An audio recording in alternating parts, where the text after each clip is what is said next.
This will trigger the Lexus RCF. So that's big. That is a very big crash. Oh my God, that is so fast. Just completely off the track, tries to save it, goes over the escape road and jumps. And then looks like he's going to be able to hang on to it, but then the car rotates and into the tire barriers. But that was a wild ride, and be interesting to see if we can get another view of that, a different vantage point to see what put him offline. But that's a vicious hit there. Alfonso Celis Jr. in the car this weekend. A little bit too quickly. That can happen so quickly. And the strange thing there is he looks like he's way offline even before he enters the corner. I don't know, Jack, what do you see in there? The level of danger. Caution, trouble, Ed Jones. Off of turn 2. Toward the top of the screen, wow. Oh, that's just loose. It's gone by the middle of the turn. He's not around anybody. When the back end comes around like that, it's called oversteer. So we're not sure if something broke or if the car was just loose going in to create that oversteer. But now on board, let's ride along and listen. Wow. Yeah. I'm starting to wonder, guys, if maybe something didn't break there because it was just a very quick little movement in the car. I don't remember what was the latter part of the season that something had happened and he just said, this is where I want to be, or this is where my future is. And I don't know if it was the fact that he couldn't find anything else the latter part of the season, and we never really found out exactly what it was, but he said, this is where I'm going to be. I don't think he ever used the word want to be, but where I'm going to be. And it was about halfway through last year that you really saw him come to the occasion. Anders Krohn, you've had an opportunity to take a couple of looks at the single-car incident involving Takuma Sato in turn 1. Yeah, and I've seen this incident happen many times before. You just carry. Back live at Detroit, and the race has stopped before it even really got started. The pace car spun and hit the wall, exiting the pit lane over that hump that comes off onto the racetrack. The engine's off by now. Watch this. Just bizarre. It's like he wasn't expecting to see the two-seater there. And that is one of the fastest sections of the racetrack for a race car at speed. Just accelerating and hit something, Yeah, I think he just got on the gas, unfortunately, and the back end came around because it gets... What a jump by Power. Pagenaud having trouble in the back. Guys are bailing through the chicane. Where will they come out? Oh, no! Dixon. That's no good. Dixon's in the middle of that. Car upside down. Andretti, I think. Scott Dixon is in the middle of that mess. No, it's not. It's Ed Jones. No, Dixon is. I think Hinchcliffe lost it in front of the field. He got loose coming out of that kink and lost it, and then everybody just piled right into the back of him. It's single lane as you come out. But look at this. Here's an in-car. We'll get a good view here. On board Dixon. Comes out on the Power.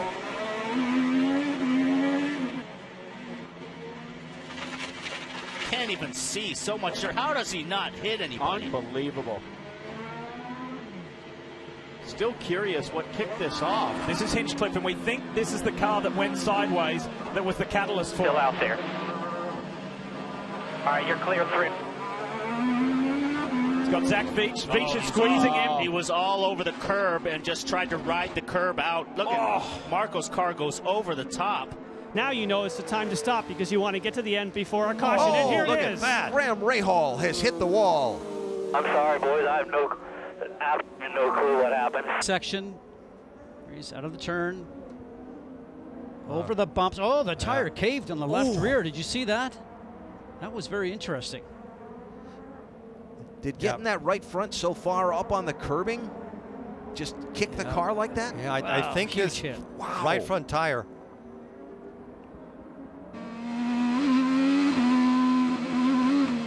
Oh, he clipped the curb on the inside. Wow. Wow. Same thing. That's the same thing we've been seeing all day. Ryan Hunter-Reay directly behind him, and Alexander Rossi made some brilliant moves. Now and listen. Just lost grip.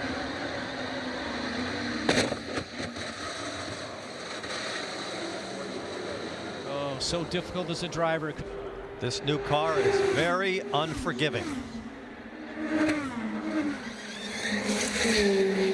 Stay ahead of Scott Dixon here. Oh, Wickens is gone. So too Ed Carpenter. That's a hard crash for Ed.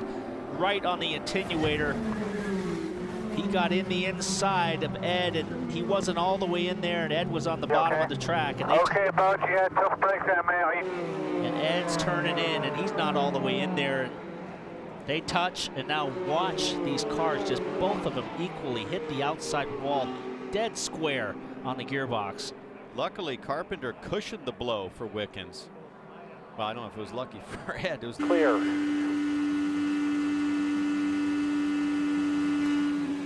Yeah, I mean, Ed was just taking the natural line into the corner, and, you know, Robert wasn't all the way in there, so he probably... Stepping up and getting involved. And Jonathan Birds, Restaurant and Hospitality Group, and a big hit for James Davison. And thank God again for the safer barrier that he just barely hit it. He did not hit flush, hit with the left front. So, man, oh man. At that angle, that looked like a pretty big hit. Oh, Lucas Oil entry of Canada's Robert Wickens. Oh, that's going to be tight through there. Oh! Early touch. Oh, my God. Oh! That's Robert Wickens. And his teammate is into him as well, James Hinchcliffe. That was ugly. That was frightening. big impact. On the inside here, there's Hunter Ray braking sidewards, and look at that. Wickens just climbs over the 28 and up into the fence. It was a vicious impact. That is the fastest part of the racetrack. You know, you're wide open, two cars contact, and the angle up ahead there. Stay low. Stay down. Stay down. Stay down. Oh, that was Fittipaldi that hit Fittipaldi. Hinchcliffe. You okay, buddy? You know, oftentimes. Still there. Doesn't take much at all. It was a very, very light touch, but just a pretty aggressive racing for. It's a pity that's happened in the 500-mile race. It's just really pity, but it just worries about the other drivers got injured. It just seemed like everybody was in such a hurry today. Onboard view from James Hinchcliffe. This is Fittipaldi getting into Hinchcliffe. That was that hard impact.